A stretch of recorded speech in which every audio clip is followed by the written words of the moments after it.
오늘 이 새벽 우리에게 주시는 말씀은 마태복음 22장 45절과 46절 말씀입니다. 신약성경 마태복음 22장 45절과 46절 말씀입니다. 다 찾으신 줄 알고 하나님의 말씀을 함께 바라보며 나가도록 합니다. 다윗이 그리스도를 주라 칭하였은즉 어찌 그의 자손이 되겠느냐 하시니 한마디도 능히 대답하는 자가 없고 그날부터 감히 그에게 묻는 자도 없더라. 아멘. 말씀을 위해서 함께 기도하겠습니다. 주님 감사합니다. 이 새벽도 주의 말씀 듣고자 합니다. 들을 길을 다하여 주시옵소서. 부족한 종 단상에 섰사오니 주의 말씀만을 대언할 수 있도록 이 새벽도 이 부족한 종 사용하여 주시옵소서.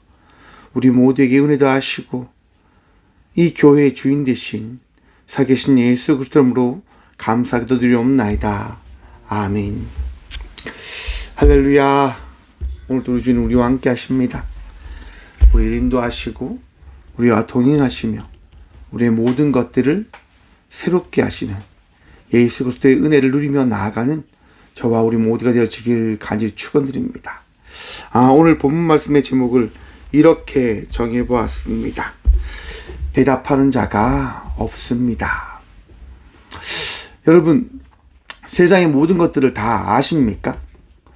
세상의 모든 것들을 다 알고 계시다라고 혹시 생각한 적 있으십니까? 많은 사람들은 착각합니다. 모든 것들을 다 알 수 있다라고 말입니다. 모든 것의 주인이 될 수 있다라고 하는 착각에 맞을 때도 있을 것이다라고 생각을 해봅니다. 왜 그런 생각을 가지게 되어지는 걸까요? 맞습니다. 교만 때문입니다.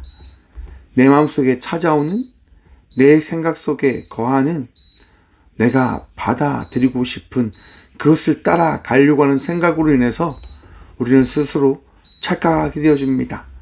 나는 모든 것을 다 할 수 있는 사람이야. 나는 모든 것을 다 할 수 있어. 라고 말입니다. 그런데 여러분, 그 착각이 무엇을 불러오게 되어질까요? 맞습니다. 결국 나의 무너짐과 나의 깨어짐을 만들어내게 되어질 것입니다. 왜냐하면 교만의 선봉은 사망이기 때문입니다. 여러분, 미국의 대통령이요, 모든 것을 다 아는 것이냐 이야기합니다. 곧 전쟁이 끝납니다. 전쟁에 곧 우리가 승리할 겁니다. 라고 이야기합니다. 얼마 전에 미국의 트럼프 대통령이 이렇게 이야기를 합니다. 30일 동안 전쟁을 하지 않을 것이다. 라고 말입니다. 그 이야기를 들으면서 그런 생각이 들었습니다. 트럼프 대통령이 이 사순절을, 부활절을 그래도 생각하며 전쟁을 휴전하려고 하는 거구나 라고 생각했습니다. 그런데 여러분, 그들이 한 이야기를 지키지 않고 이란의 미사일을 쏘고 또 전쟁에 불을 붙이는 그런 결정들을 하는 모습들을 바라보았습니다. 여러분, 무슨 이야기입니까? 자기가 한 말에 대한 책임도 지지 못한다고 하는 겁니다. 최근에 미국에서요, 어떤 운동이 일어나고 있는 줄 아십니까? 노 킹스 운동을 합니다. 미국엔 왕이 없다 라고 하는 겁니다. 여러분, 미국이 어떻게 세워진 나라일까요? 청교도들이요, 자신들의 신앙을 지키고자 영국에서 미국이라고 하는 땅으로 건너가게 되어집니다. 그리고 미국에 도착한 청교도들처럼 신앙을 지키고자 영국에서 더 많은 이들이 넘어와 이제 미국이라고 하는 나라, 자유의 상징이라고 하는 그 나라를 세워갑니다. 미국 사람들은요, 미국이 민주주의의 가장 완전한 모습이다라고 이야기를 합니다. 그런데 지금 그 나라가 어떻게 하고 있는 걸까요? 전 세계의 자유주의, 전 세계의 많은 것들을 무너뜨리고 있음을 바라봅니다. 그들은 이야기합니다. 우리가 민주주의의 표본이다. 그런데 막상 그들의 모습은 어떠한 모습이 되어졌습니까? 여러분, 샌프란시스코의 그 그 좀비와 같은 문화 한번 보셨습니까? 수많은 사람들이 마약에 취해서 길거리에 서 있는 겁니다. 마약에 빠져서 자기의 삶에서 벗어나지 못하는 겁니다. 자신들은 이야기하지요. 우리들은 이 시대의 주인입니다. 우리들은 모든 것을 할 수 있습니다. 라고 말입니다. 근데 스스로 그들이 던지는 그 질문에조차 대답을 하지 못합니다. 정말 당신이 당신의 주인이 될 수 있습니까? 라고 하는 그 질문 말입니다. 여러분 한번 생각해 보십시오. 정말 이 시대의 주인은 누구이실까요? 대답을 해도 어떤 누구도 대답을 해주지 못합니다. 왜냐? 사람들은 한계가 있기 때문인 겁니다. 여러분 오늘 본문 말씀 밑부분은요. 예수님에게 나와 많은 유대인들이 질문을 한 변론의 난의 한 장면의 이야기가 담겨져 있는 말씀입니다. 먼저 여러분 바리새인과 헤롯 왕이 예수님을 찾아갑니다. 그리고 질문합니다. 이 동전은 누구의 것입니까? 라고 이야기합니다. 아니 이 유대 땅에서 로마의 지배를 받고 있는 이 나라에서 이 동전은 누구의 것입니까? 라고 이야기를 합니다. 그러자 예수님께서 이야기를 하십니다. 먼저 여러분 바리새인과 헤롯 땅은요 어떤 의미가 있냐? 바리새인은요 종교적인 권력이 있는 이들입니다. 헤롯 땅은 정치적인 권력이 있는 이들입니다. 정치의 권력과 종교의 권력이 예수님을 찾아가서 이야기하는 겁니다. 당신 이야기 잘해요. 권력은 우리한테 있는데 왜 당신이 권력이 있는 것이냐? 지금 이 시대에 이야기합니까? 라고 그들이 이야기하는 거거든요. 왜냐? 가이사에게 세금 바치는 것이 옳습니까? 라고 묻는 것을 통해서 바치십시오. 바쳐야 된다라고 이야기하는 순간 예수님은 민족의 반역자가 되어지고요. 바치지 않아야 합니다. 왜냐하면 이 동전은 하나님의 것이기 때문입니다. 라고 이야기하는 순간 로마의 반역자로 예수님은 세워져 버립니다. 바로 그런 것들을 감안해서 이들이 예수님께 묻는 겁니다. 이 돈은 누구의 것입니까? 예수님께서 말씀하십니다. 가이사의 것은 가이사에게, 하나님의 것은 하나님께 바쳐야 된다라고 말입니다. 여러분, 이것은 단순한 돈의 문제가 아니고 우리는 누구의 것입니까? 라고 하는 질문 앞에 서게 하는 예수님의 말씀입니다. 예수님 우리에게 말씀하시는 겁니다. 너희가 세상 사람이면 세상 앞에 설 것이고 너희가 하나님의 사람이라고 한다면 하나님 앞에 서면 될 것이다 라고 말입니다. 여러분 누구의 것입니까? 여러분 누구 앞에 서기를 원하십니까? 하나님 앞에 온전히 섬으로 나아가는 주의 자녀들 되시기를 축원합니다. 자, 그리고 사두개인들이 예수님께 와서 질문합니다. 네, 7명의 형제가 결혼을 합니다. 한 여자와. 그러면 이 7명의 형제가 다 죽고 나서 이 7 형제와 결혼한 이 여인은 누구의 아내입니까? 라고 사두개인이 질문합니다. 우선 사두개인들은요 믿음이 없다라고 하는 집단입니다. 그리고 오직 모세 오경만 인정하는 집단입니다. 그리고 이성적이고 현실적인 집단입니다. 그들은 부활을 조롱한다 하는 겁니다. 그래서 예수님께 와서 질문하는 겁니다. 7명의 형제가 한 아내와 결혼했을 때 그 여인은 그들이 다 죽거나 다시 부활하는 순간 누구의 것입니까? 라고 말입니다. 부활이 없다라고 이야기하고 싶은 거죠. 그때 예수님은 이렇게 말씀하십니다. 너희가 성경도 하나님의 능력도 알지 못하는도다. 하나님은 죽은 자의 하나님이 아니요 산 자의 하나님이시니라 라고 말씀하십니다. 여러분 부활이 가능합니까? 부활이 가능함을 믿으십니까? 믿으시길 축원합니다. 우리 주님은, 우리 하나님은 전능하신 분이십니다. 세상의 모든 것들을 새롭게 하시고 다시 살리시며 이 역사의 주인이 우리 하나님 되심임을 믿고 기억하시길 축원합니다. 우리 하나님의 말씀, 우리 하나님의 그 역사하심, 바로 그 말씀이 예수님이시고 역사의 주인이 하나님 되심임을 우리에게 전하시고자 하나님은 이 땅 가운데 예수님을 보내신 겁니다. 왜요? 사랑하시기 때문에.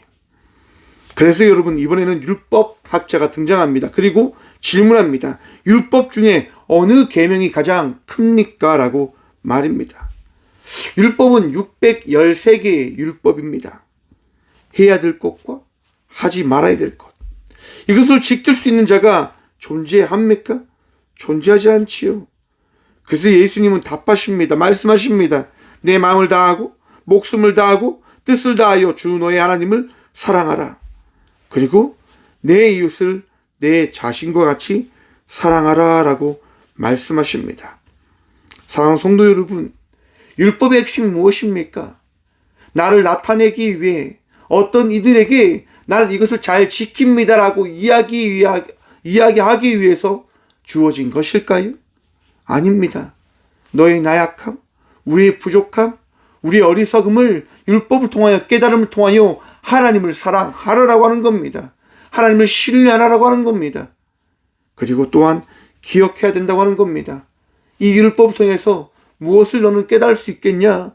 하나님은 너를 사랑하신다라고 하는 것이고, 또한 하나님께서 이 율법을 통하여 너희 모두를, 우리를 사랑하신다라고 하는 그 사실을 깨달음을 통하여 너도 하나님처럼, 하나님과 같이 하나님이 원하시는 그 사랑의 삶을 살아가라라고 우리 주님은 말씀하시는 겁니다. 사랑하는 성도 여러분, 사랑을 잊지 아니하는 주의 자녀들 되시길 축원합니다.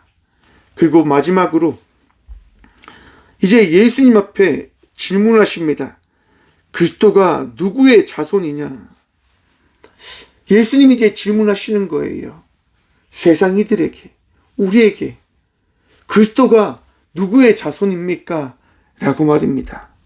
사람들이 이야기합니다. 다윗의 자손입니다.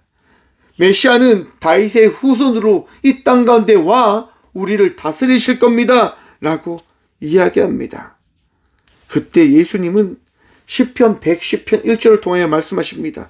주께서 내 주께 말씀하시기를, 뭐라고 이야기하냐면 다윗이 그리스도를 주라고 부른다라고 합니다. 그러면 주님이 과연 다윗의 후손이 되어질 수 있는가라고 우리 예수님은 말씀하시는 겁니다. 바로 예수님은 단순한 왕이 아니라 주께서 허락하신 주님의 말씀이다라고 하는 것을 통해서 하나님의 아들이 바로 자신 되심임을 모든 이들에게 말씀하시는 겁니다. 예수님은 이 땅 가운데 오신 하나님의 아들이십니다. 예수님은 우리의 삶을 다스리시는 분이십니다. 사랑하는 성도 여러분, 하나님께서 여러분들을 사랑하심을 믿으십니까? 하나님께서 여러분을 인도하여 주심을 믿으십니까? 하나님께서 예수님을 통하여 여러분을 사랑하시고 여러분을 인도하여 주심을 믿으십니까? 그 믿음을 통하여 오늘도 이 하루 살아가시는 저와 우리 모두가 되어주길 간절히 축원드립니다. 힘듦과 어려움 가운데 있어도 우리 주님 한 분 붙들며 우리 주님을 의지하며 나아가는 주의 자녀들 되시길 축원합니다. 기도하겠습니다. 주님 감사합니다. 이 새벽도 우리와 함께 하시고 말씀하시고 깨닫게 하여 주심에 참 감사드립니다. 주님만이 하며 살아갈 수 없는 자들임을 고백합니다. 그리하여 오늘도 주님 붙들며 나아가고 주님 의지하며 나아가며 주님만을 찬양하며 나가고자 이 시간 이 성전에 나와 기도하며 예배합니다. 주님 능력 주시고 은혜 허락하셔서 주님이 기뻐하시는, 주님이 자리에다 칭찬하시는 믿음의 자녀의 삶을 살아갈 수 있는 저희 모든 성도들 되어줄 수 있도록 이 새벽 마음을 다스려 주시고 주님 한 분을 인하여 우리가 살아갑니다라고 고백하며 나아갈 수 있는 주의 자녀들이 되게 하여 주시옵소서. 세상 속에 전쟁과 어려움으로 인하여 많은 이들이 아파합니다. 주님, 이 아픔 속에서, 고통 속에서 더 이상 절망하지 않고 우리 주님을 신뢰하며 이 사순절, 이 고난주간 역사하실 주님을 바라보며 의지하며 나아가는 그 복을 누리며 나아가는 우리 모든 성도들 되어줄 수 있도록 주님 붙드시고 말씀하시고 주님 불쌍히 여기셔서 우리 모두를 지켜 보호하여 주시옵소서. 주님, 이 시대를 살아가는 주의 자녀들 오늘도 맡겨진 자의 삶을 살아갑니다. 능력도 하시고 은혜 허락하셔서 그 은혜로 그 능력으로 살아 나아가는 모든 주의 성도들 되어줄 수 있도록 복의 복 더하여 주시옵소서. 언제나 우리를 사랑하시고 우리를 인도하시고 다스리시는 살아계신 예수 그리스도 이름으로 감사 기도드리오며 이제는 우리 주 예수 그리스도의 은혜와 하나님의 다음 없는 사랑과 성령님의 감화 교통하심이 이 새벽도 대답할 수 없는 주의 말씀 앞에 그저 순종함으로 그저 감사함으로 삶을 살아나가겠노라 결단함으로 나가는 꽃교회 모든 성도들과 함께 영상으로 예배하며 나가는 믿음의 동역자들의 삶 속에 그들의 가정과 그들의 일터 위에 이때부터 영원까지 함께 하시기를 간절히 축원합니다. 아멘.